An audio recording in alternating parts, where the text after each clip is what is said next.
La princesse Esmeralda persiste et signe. Pour elle, la Belgique doit demander des excuses officielles. L'arrière-petite-nièce de l'ex-roi des Belges, Léopold II, est avec nous en direct de Londres, où elle vit aujourd'hui. Bonsoir, merci d'être avec nous, princesse Esmeralda.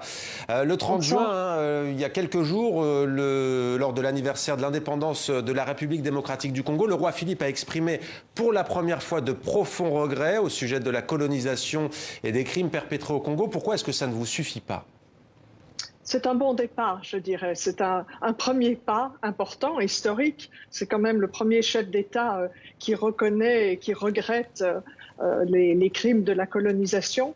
Mais je pense qu'il faut vraiment aller vers des excuses de l'État belge pour tout ce qui s'est passé pendant cette période très, très noire de notre histoire. Quand vous dites l'État belge, vous pensez au gouvernement fédéral de Belgique, puisqu'il s'avère que protocolairement, ce n'est pas forcément le roi qui peut le faire.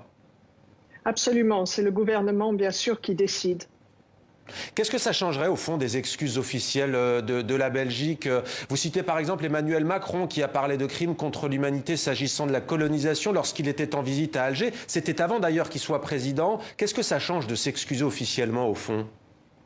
Je pense que c'est quelque chose de très important pour améliorer les rapports entre communautés, entre pays, reconnaître, affronter le passé, les crimes, tout ce qui s'est passé d'odieux pendant cette période de la colonisation et de l'esclavage. Et je pense que c'est un premier pas important.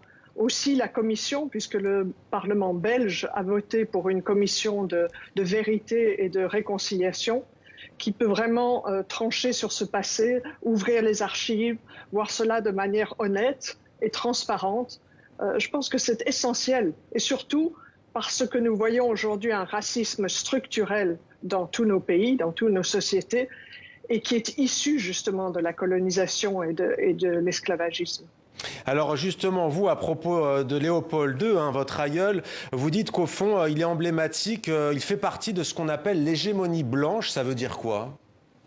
Ça veut dire que notre espace public est rempli de statues d'hommes blancs, pour la plupart, et qui représentent en Angleterre, par exemple, beaucoup de propriétaires d'esclaves, chez nous, de colonisateurs, de colons, et ça heurte, bien sûr, toute une partie de la population.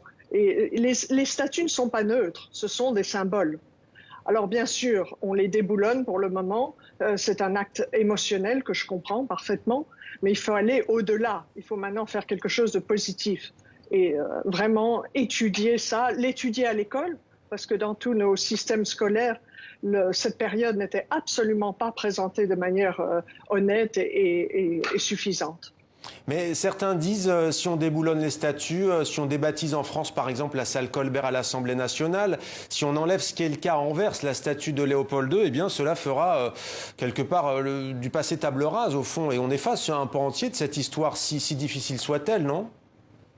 Non, parce que les statues, on ne va pas les faire disparaître. Il faut les mettre dans des musées, d'après moi, avec des explications didactiques sur le rôle, sur les défauts, sur les qualités, sur les crimes, vraiment quelque chose de complet. Bien sûr, il ne faut pas détruire l'histoire. C'est trop important. Il y a une question qui peut surprendre, il me semble, peut-être que je me trompe et qu'on ne vous la pose pas souvent. Qu'est-ce qui vous pousse dans ce combat? Est-ce que c'est la citoyenne de Belgique que vous êtes, ou est-ce que le fait que vous êtes aussi quelque part, même si vous n'avez rien à vous reprocher bien entendu, même si que ça vous blesse en fait que ce soit un de vos aïeuls qui était aux affaires au moment de la colonisation? Oui, c'est les deux, bien sûr. L'un parce que je suis militante pour les droits humains, pour le climat, pour la justice. Je suis aussi une fervente admiratrice de l'histoire. Et je pense que l'histoire, on a le droit de la connaître, mais de la connaître d'une manière honnête. Vous avez récemment été arrêté dans une toute autre affaire à Londres, alors que vous manifestiez au sein d'une manifestation du mouvement écologiste Extinction Rébellion qui prône la désobéissance civile. En fait, vous êtes une princesse rebelle. Oui, mais je pense que le climat est vraiment une urgence absolue et que là aussi, on a tout essayé, les marches, les pétitions, et que les choses n'avancent pas assez vite et qu'à un certain moment, c'est vrai que la désobéissance civile non violente peut parvenir à des résultats. Ça veut dire quoi, la désobéissance civile, concrètement? C'est mener des actions au cœur des villes, comme on a pu voir, spectaculaires, mais sincèrement, ça change quoi pour la planète? Je pense que d'abord, ça a permis à beaucoup de gens de réaliser quelle était l'urgence. Parce que pour une fois, la presse en a parlé, les chaînes de télévision en ont parlé, et vraiment le grand public s'est rendu compte qu'on avait une crise climatique absolument urgente. Alors je vais être honnête avec vous, vous ne voyez peut-être pas les images, mais on voit des femmes et des hommes dénudés, parfois, alors bien entendu avec un masque, hein, en pleine pandémie de coronavirus, mais on voit des corps qui sont tachés de peinture rouge pour symboliser le sang, on voit des billets, tout ça, ça peut effrayer aussi les citoyennes et les citoyens, non? Peut-être. Il y a toujours un équilibre à trouver. Je pense qu'il y a beaucoup d'émotions en ce moment.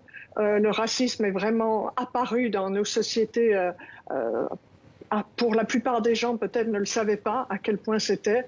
Et je crois qu'on ne va pas s'arrêter là. Je sais qu'il y a une pétition qui circule en ce moment de la part d'un organisme qui s'appelle African Rising et qui va demander des excuses de la part de tous les pays colonisateurs. Je pense que le mouvement va grandir et que c'est important pour construire un monde plus juste, moins de discrimination.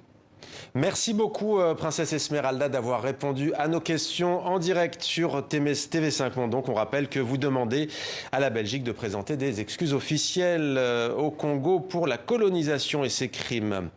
L'actualité culturelle avec Pascal Bourgault qui s'apprête à nous rejoindre. Un programme très riche. Ce soir, on va commencer en musique avec le retour surprise de Renaud. Ça s'est passé hier sur les réseaux sociaux avec une chanson qui fait beaucoup réagir. Ça s'appelle Corona Song. Coronavirus.